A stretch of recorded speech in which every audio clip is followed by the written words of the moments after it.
শীতল যুদ্ধের ছায়া ফিরেছে, রাশিয়ার মধ্যস্থতার মুখোশ খসে পড়ল, উন্মোচিত হল গ্র্যান্ড চেস গেমের নয়া চাল। ডোনাল্ড ট্রাম্প, নেতানিয়াহুর কপালে চিন্তার ভাঁজ। ইরানের পারমাণবিক সক্ষমতায় থরহরি কম্পন পশ্চিমা শিবিরে। তেহরানের বুকে ইসরায়েলের হামলার হুমকি। অন্যদিকে চীন রাশিয়ার অস্ত্রের ঝনঝনানি। কে ঠেকাবে এই বিশ্ব রাজনীতির দাবানল? যখন মার্কিন নিষেধাজ্ঞাকে পদদলিত করে ইরান চীনের ইউয়ানে বেঁধেছে বাণিজ্যের নয়া জাল, যখন রাশিয়ার সুখোই যুদ্ধ বিমান আর ক্ষেপণাস্ত্র সাজছে ইসলামিক রিপাবলিক, ঠিক তখনই IAEA রিপোর্টে ফুঁসছে পশ্চিমা মিডিয়া। ইরানের প্রেসিডেন্ট পেজেশকিয়ানের মস্কো সফর, পুতিনের 20 বছরের চুক্তি, IRGCর অপারেশন ট্রু প্রমিস 3, এই একের পর এক চাল কি শুধুই প্রতিরোধ নাকি নতুন বিশ্ব ব্যবস্থা গড়ার ইশতেহার? মার্কিন শিবিরে আটকে ওঠার পালা। ইরান, রাশিয়া, চীন ঐক্য কি এবার ডুবিয়ে দেবে পশ্চিমা আধিপত্য? উত্তেজনার শিখা জ্বালিয়ে ছুটতে প্রস্তুত ইরান। রাশিয়ার ডাবল গেম, মধ্যস্থতা নাকি শক্তির প্রদর্শন? মধ্যস্থতাকারীর ভূমিকায় রাশিয়া, না এবার ক্রেমলিনের আসল চেহারা। ইরানের প্রেসিডেন্ট পেজেশকিয়ানের জানুয়ারিতে মস্কো সফর, 20 বছরের কৌশলগত চুক্তি আর সুখোই Su-35 যুদ্ধ বিমানের ডিল, এসবই প্রমাণ রাশিয়া ইরানকে শক্তিশালী করতে বদ্ধপরিকর। গত এপ্রিল থেকে সেপ্টেম্বরের রুশ সামরিক দলের তেহরান সফর, ক্ষেপণাস্ত্র প্রযুক্তি হস্তান্তর এবং ইরানের ভূগর্ভস্থ ক্ষেপণাস্ত্র শহর উন্মোচন। মস্কো যেন বলছে, পশ্চিমা নিষেধাজ্ঞা আমরা তা ভাঙার জন্যই জন্মেছি। কিন্তু চতুর পুতিন একদিকে ট্রাম্পের সাহায্যের আবেদনে হ্যাঁ বললেও অন্যদিকে ইরানের সাথে চুক্তির পরিধি বাড়াচ্ছেন। বিশ্লেষকদের মতে রাশিয়ার লক্ষ্য মধ্যপ্রাচ্যে নিজের প্রভাব বলয় জিইয়ে রাখা, ইরান হোক তার অস্ত্রের গুদাম। ট্রাম্প নেতানিয়াহুর ঘাত প্রতিঘাত, হুমকি নাকি হাস্যকর? ইরান পারমাণবিক বোমার দ্বার প্রান্তে। ট্রাম্পের এই অভিযোগের পিছনে IAEA রিপোর্টকে হাতিয়ার বানিয়েছে যুক্তরাষ্ট্র। কিন্তু ইরানের জবাব স্পষ্ট, আমাদের কর্মসূচি শান্তিপূর্ণ, প্রমাণ চাইলে আসুন তেহরান। অন্যদিকে ইসরায়েলের প্রধানমন্ত্রী নেতানিয়াহু হয়তো ট্রাম্পের সাথে কানে কানে বলছেন, ইরানকে ধ্বংস করুন, না হলে আমরা হামলা চালাবো। গত মাসে মার্কিন পররাষ্ট্রমন্ত্রীর উপস্থিতিতে নেতানিয়াহুর তেহরান ধ্বংস ঘোষণা। IRGCর জবাব, ইসরায়েলের প্রতিটি আস্তানা উড়িয়ে দেব অপারেশন ট্রু প্রমিস 3-তে। কিন্তু প্রশ্ন, ইরানের ভূগর্ভস্থ ক্ষেপণাস্ত্র, ড্রোন সেনা এবং রাশিয়া চীনের ঢাল থাকতে পশ্চিমা হুমকি কি শুধুই চোখ দেখানো? ইরানের অসাধারণ কাউন্টার অ্যাটাক, অর্থনীতি থেকে সামরিক শক্তি, নিষেধাজ্ঞা ভাঙার মহাযজ্ঞে মেতেছে ইরান। মার্কিন ডলারকে পাশ কাটিয়ে চীনের ইউয়ানে তেল বিক্রি, রাশিয়ার সাথে সামরিক সহযোগিতা এবং চাবাহার বন্দরে ত্রিপক্ষীয় নৌ মহড়া, যেখানে ইরান, রাশিয়া, চীন একসঙ্গে জাহাজের ডেক থেকে বলছে পারস্য উপসাগর আমাদের নিয়ন্ত্রণে। 10 মার্চের এই মহড়ার লক্ষ্য ছিল আঞ্চলিক নিরাপত্তা জোরদার, পশ্চিমা নৌশক্তিকে চ্যালেঞ্জ। ইরানের অর্থনীতিও এখন স্বনির্ভর, তেল রপ্তানির বিকল্প বাজার, সামরিক খাতে রাশিয়ার সাহায্য এবং দেশীয় প্রযুক্তির উত্থান, এসবই ট্রাম্পের নিষেধাজ্ঞাকে করছে অকার্যকর। 9 মার্চ ইরানি সামরিক নেতাদের সামনে খামেনির ভাষণ। ওয়াশিংটন চায় ইরানের প্রতিরক্ষা শক্তি ধ্বংস করে মধ্যপ্রাচ্যে পশ্চিমা শাসন কায়েম করতে, আমরা তা হতে দেব না। তার এই ঘোষণাই ইরানের রণকৌশলের মূলমন্ত্র। IRGCর জ্যেষ্ঠ কমান্ডার আলী ফাদাভির হুঁশিয়ারি, ইসরায়েলের কোনো আগ্রাসন মানেই ট্রু প্রমিস অপারেশন, যেখানে নেতানিয়াহুর প্রাসাদও থাকবে না নিরাপদ। চীনের নীরব বিপ্লব, ইউয়ানের জয়যাত্রা। মার্কিন ডলারের একচেটিয়া আধিপত্যে প্রথম ফাটল ধরালো ইরান। চীনের সাথে ইউয়ানে বাণিজ্য চুক্তি করে তেহরান প্রমাণ করেছে, নিষেধাজ্ঞা আমাদের থামাতে পারবে না। এই চুক্তি শুধু অর্থনৈতিক নয়, বরং এক চ্যালেঞ্জ, যেখানে পেট্রো ডলারের বদলে পেট্রো ইউয়ান উঠছে আসরে। মার্কিন শিবিরে আতঙ্ক, কি করে থামাবে ইরানকে? রাশিয়া চীনের সমর্থনে স্পর্ধিত ইরানকে থামানোর লক্ষ্যে ট্রাম্প এখন হন্যে। পারমাণবিক চুক্তির নামে চাপ প্রয়োগ, নিষেধাজ্ঞা বাড়ানো, ইসরায়েলকে হামলার প্ররোচনা। কিন্তু এসবের বিপরীতে ইরান যেন প্রতিবারই বলছে, আমাদের কূটনীতি, আমাদের অস্ত্র, আমাদের মিত্র, সবই প্রস্তুত। এই যুদ্ধ কূটনীতির, অস্ত্রের আর আদর্শের। ইরান রাশিয়া চীনের ত্রিধারা প্রবাহে টলটলায়মান পশ্চিমা আধিপত্য। ট্রাম্প নেতানিয়াহুর হুমকি কি ইরানের ক্ষেপণাস্ত্রের আঘাতে ধূলিসাৎ হবে, নাকি নতুন বিশ্ব ব্যবস্থার জন্মদাতা হয়ে উঠবে? তেহরান সময়ে উত্তর দেবে। কিন্তু এই মুহূর্তে ইরানের জয় পতাকা উঠছে মধ্যপ্রাচ্যে।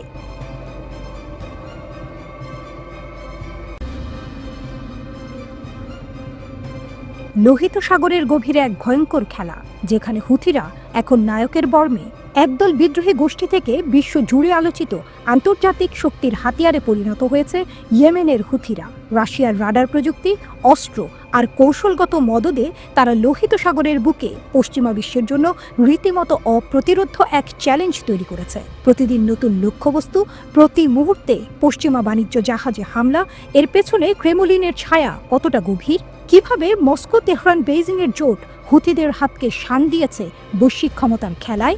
পশ্চিমা জাহাজ টার্গেট, রুশ চীনা জাহাজ নিরাপদ, পুতিন শি জিনপিং এর জোটের সফল প্রয়োগ, যার মুখোমুখি হতে যুক্তরাষ্ট্র আজ হিমশিম। ইয়েমেনের হুথি বিদ্রোহীরা রাশিয়ার সহযোগিতায় অপ্রতিরোধ হয়ে উঠছে, কিন্তু কেন, কিভাবে? আটলান্টিক কাউন্সিলের বিশ্লেষণ। হুথিরা এখন আর শুধু এক বিদ্রোহী গোষ্ঠী নয়, তারা এখন একটি আন্তর্জাতিক শক্তির হাতিয়ার। তাদের দখলদারিত্ব লোহিত সাগর পর্যন্ত পৌঁছেছে। সেখানে প্রতিদিন নতুন নতুন হামলা হচ্ছে। ক্রেমলিন তাদের ট্র্যাকিং সিস্টেম দিচ্ছে। রাশিয়ার সাহায্যে তারা জাহাজ শনাক্ত করছে, আক্রমণ করছে। রাশিয়া তাদের অস্ত্র দিচ্ছে, সামরিক প্রশিক্ষণ দিচ্ছে। যুক্তরাষ্ট্র বোঝার আগেই দেরি হয়ে গেছে।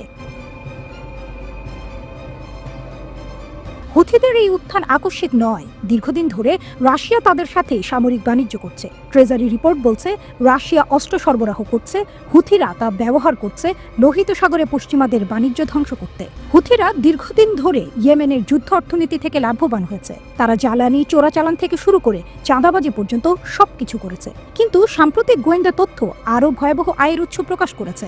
মার্কিন ট্রেজারি বিভাগের মতে হুথি নেতা আব্দুল ওয়ালি আব্দো হাসান আল জাবরি ইউক্রেনের রাশিয়ার হয়ে যুদ্ধ করার জন্য ইয়েমেনি নাগরিকদের নিয়োগ করে মানব পাচার নেটওয়ার্ক চালান। মার্কিন ট্রেজারি রিপোর্ট বলছে হুথিরা ইয়েমেন থেকে মানুষ সংগ্রহ করে ইউক্রেন যুদ্ধের জন্য রাশিয়ায় পাঠাচ্ছে। অনেকেই ভেবেছিল তারা নির্মাণ কাজ চালাচ্ছে, কিন্তু বাস্তবে তারা রাশিয়ার হয়ে যুদ্ধ করছে। হুথিরা কাকে আক্রমণ করছে? ইয়েমেনের সামরিক বাহিনী কেবল পশ্চিমা জাহাজগুলোকে টার্গেট করছে। রাশিয়ান ও চীনা জাহাজ তাদের আক্রমণের বাইরে। মার্কিন ট্রেজারি নিশ্চিত করেছে যে হুথিরা ইচ্ছাকৃতভাবে পশ্চিমা জাহাজগুলোকে লক্ষ্য করে আর রাশিয়ান ও চীনা জাহাজগুলোর জন্য নিরাপদ পথ নিশ্চিত করে। তারা এটা প্রকাশ্যেই স্বীকার করেছে। এই লক্ষ্যবস্তু আক্রমণ আকস্মিক নয়, বরং কৌশলগত। মার্কিন কেন্দ্রীয় কমান্ডার জেনারেল মাইকেল কুরিলা বলেছেন, ইরান, রাশিয়া ও চীন পশ্চিমাদের ক্ষতি করে আঞ্চলিক শৃঙ্খলা বদলাতে চায়। তারা হুথিদের মতো গোষ্ঠীকে ব্যবহার করে চাপ সৃষ্টি করছে। রাশিয়া ও চীনের জাহাজ রক্ষা করার সময় মার্কিন ও মিত্র জাহাজ আক্রমণ করে তারা তাদের জোট দেখাচ্ছে। মোহাম্মদ আলী আল হুথি সরাসরি রাশিয়ান ও চীনা কর্মকর্তাদের সাথে যোগাযোগ করে এই ব্যবস্থা নিশ্চিত করেছেন। রাশিয়া, চীন ও ইরান মিলে যুক্তরাষ্ট্রের ঘুম হারাম করে দিয়েছে। হুথিরা এখন ইরান রাশিয়ার অস্ত্র। এই কৌশলটি 7 অক্টোবর 2023-এ হামাসের আক্রমণের পর রাশিয়া ইরানের মধ্যে হওয়া বৃহত্তর জোটের অংশ। রাশিয়া নিরপেক্ষতা ছেড়ে ইরানের সাথে হাত মিলিয়েছে এবং তাদের সামরিক ও গোয়েন্দা সম্পর্ক জোরদার করেছে। ক্রেমলিনের রাডার ট্র্যাকিং প্রযুক্তি হুথিদের লোহিত সাগরের জাহাজ খুঁজে বের করতে ও আক্রমণ করতে সাহায্য করছে, যা পশ্চিমা বাণিজ্যের ক্ষতি করার জন্য তৈরি করা হয়েছে।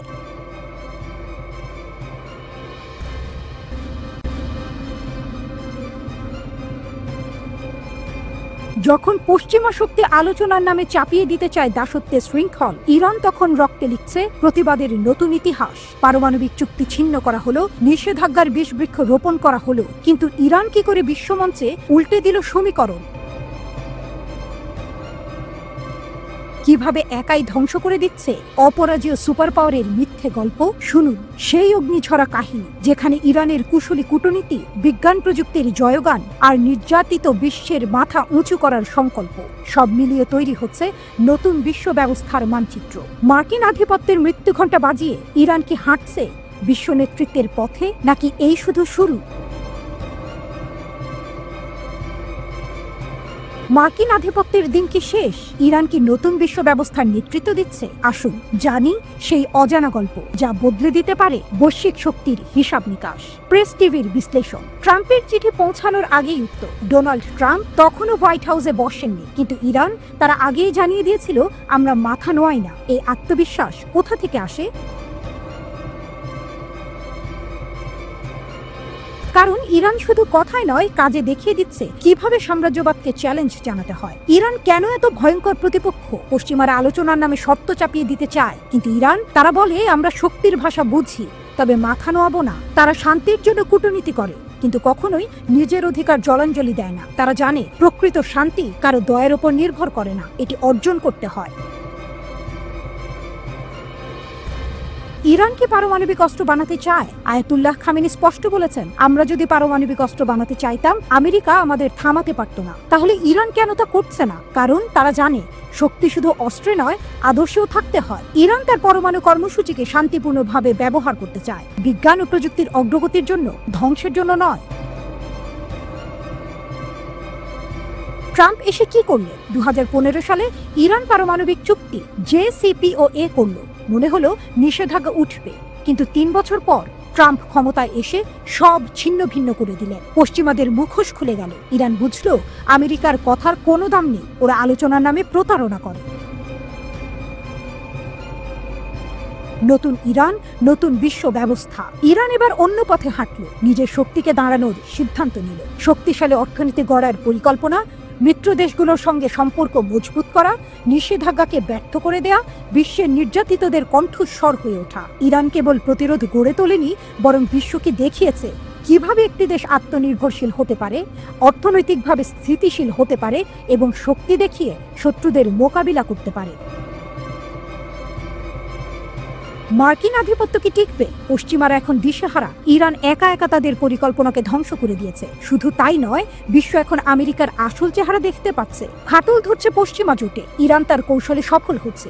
একের পর এক নিষেধাজ্ঞার পরও দেশটি এগিয়ে যাচ্ছে, স্বনির্ভরশীল হচ্ছে এবং পশ্চিমাদের ওপর নির্ভরশীল না হয়ে তাদের চ্যালেঞ্জ জানাচ্ছে। এই শক্তি কি আমেরিকাকে পরাজিত করবে?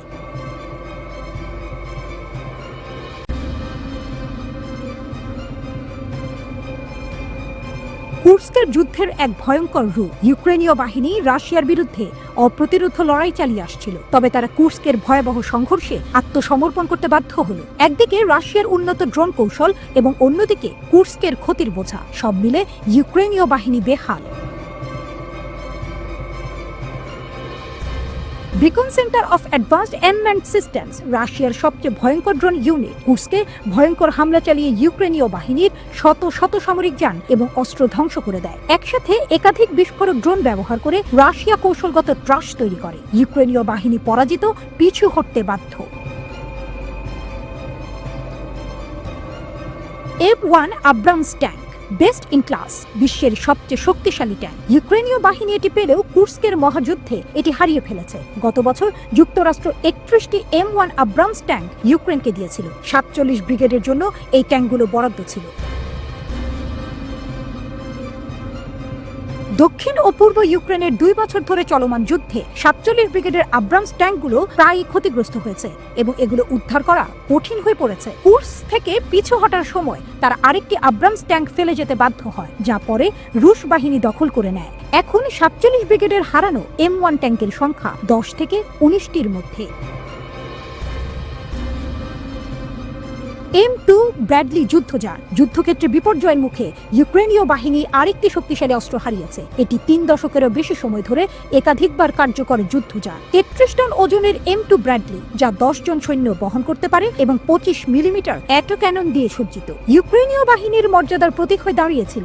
কিন্তু কুর্স্কে 80টি ব্র্যাডলি হারানোর পরে এখন রাশিয়ার হাতে আরেকটি ব্র্যাডলি চলে গেছে। রাশিয়া আরেকটি শক্তিশালী অস্ত্র পেয়েছে।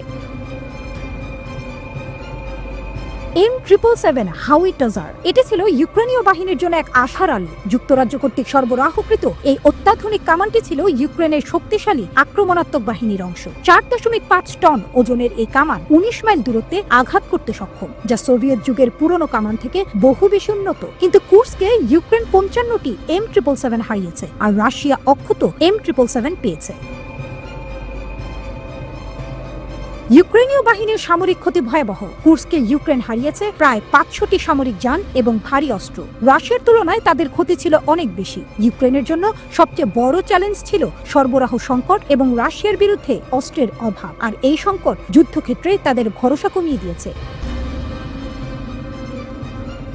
কিন্তু এসবের পরেও ইউক্রেনীয় বাহিনী নিজেদের প্রতিরোধমূলক জয় হিসেবে দেখছে। তারা কুর্স্কে সরে যাওয়া এবং হারানোর পরও যুদ্ধ চালিয়ে যাবে। এমনকি তারা আশা করছে নতুন অস্ত্রের সাহায্যে পরবর্তী লড়াইয়ে শক্তি ফিরে পাবে। অস্ট্রেলিয়ার সেনাবাহিনীর মাধ্যমে তারা শিগগিরই পেতে যাচ্ছে নতুন M1 আব্রামস ট্যাঙ্ক। কিন্তু প্রশ্ন হলো, এই নতুন অস্ত্র তাদের জন্য কি নতুন যুগের সূচনা করবে? ইউক্রেনকে কি রাশিয়ার বিস্ময়কর আক্রমণ ও শক্তির বিরুদ্ধে টিকে থাকতে পারবে?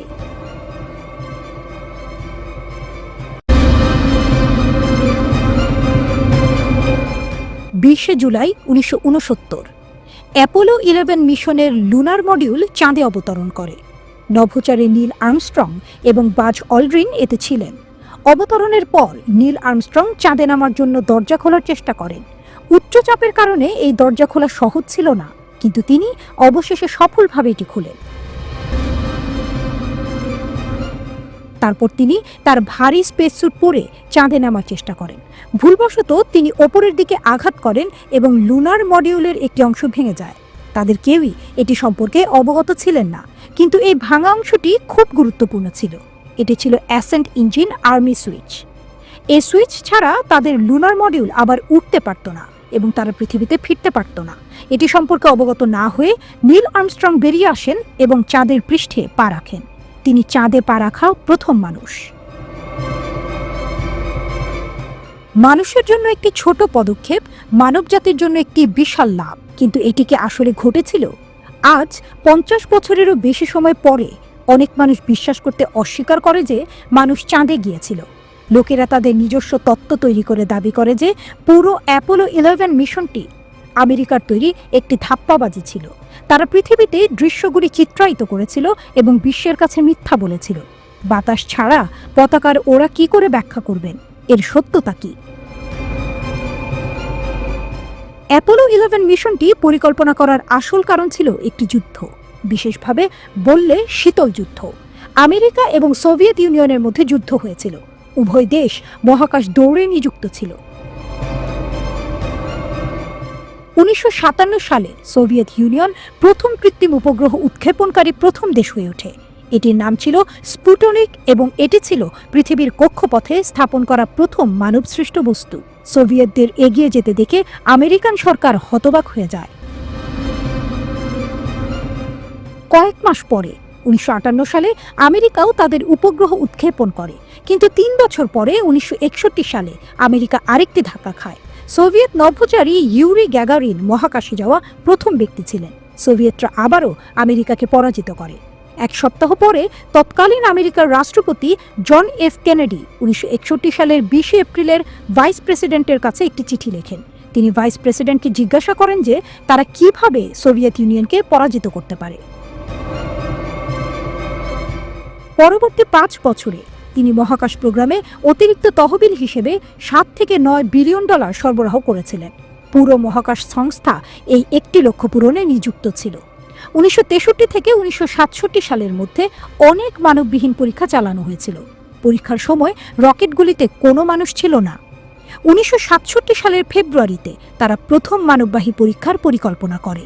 একটি পরীক্ষা যাতে নভোচারীরা রকেটে করে মহাকাশে যাবে। এটি ছিল অ্যাপোলো 1 মিশন। কিন্তু পৃথিবীতে পরীক্ষার সময় 1967 সালের 27 জানুয়ারি কেবিনে আগুন লাগে এবং মহাকাশে যাওয়ার প্রস্তুতি নেওয়া 3 জন নভোচারী আগুনে মারা যান। এই বেদনাদায়ক ঘটনার পর নাসা সাহস হারায়নি, পরিবর্তে এটি আরও পরীক্ষা চালিয়ে যায়। রকেট, মহাকাশযান পরীক্ষা করা, চাঁদে যাওয়া এবং এই সমস্ত পরীক্ষার পরে অবশেষে 1969 সালের 16 জুলাই অ্যাপোলো 11 মিশন চালু করা হয়েছিল। 3 জন নভোচারী এই মিশনের অংশ ছিলেন। 38 বছর বয়সী কমান্ডার নীল আর্মস্ট্রং তিনি এই মিশনের নেতৃত্ব দেন। কমান্ড মডিউলের পাইলট মাইকেল কলিন্স এবং লুনার মডিউলের পাইলট এডউইন বাজ অল্ড্রিন, এই 3টি নাম ইতিহাসের পাতায় খোদাই করা আছে।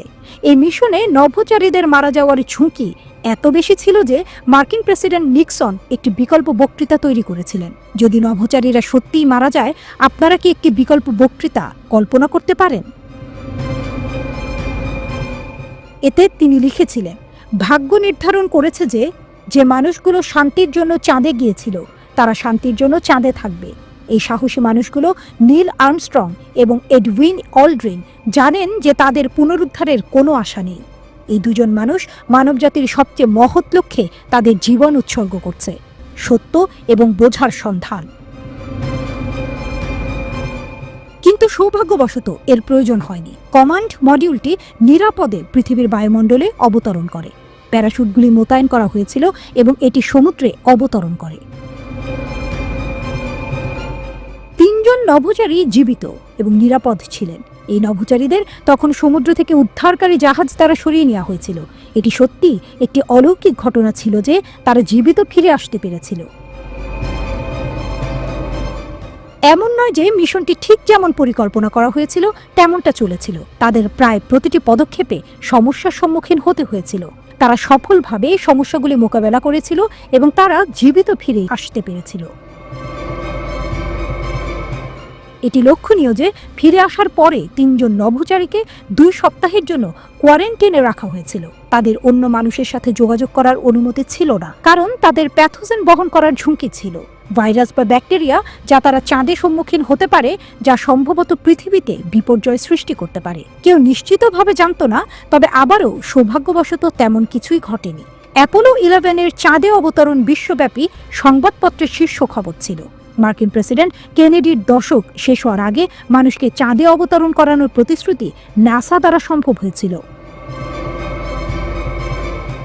কিন্তু এই অ্যাপোলো 11 মিশনে এই অনুভূমিক রডটি প্রসারিত করতে কিছু সমস্যা ছিল, তাই এটি শেষ পর্যন্ত প্রসারিত করা যায়নি, যার কারণে আমরা যে তরঙ্গটি দেখি তা তৈরি হয়েছিল।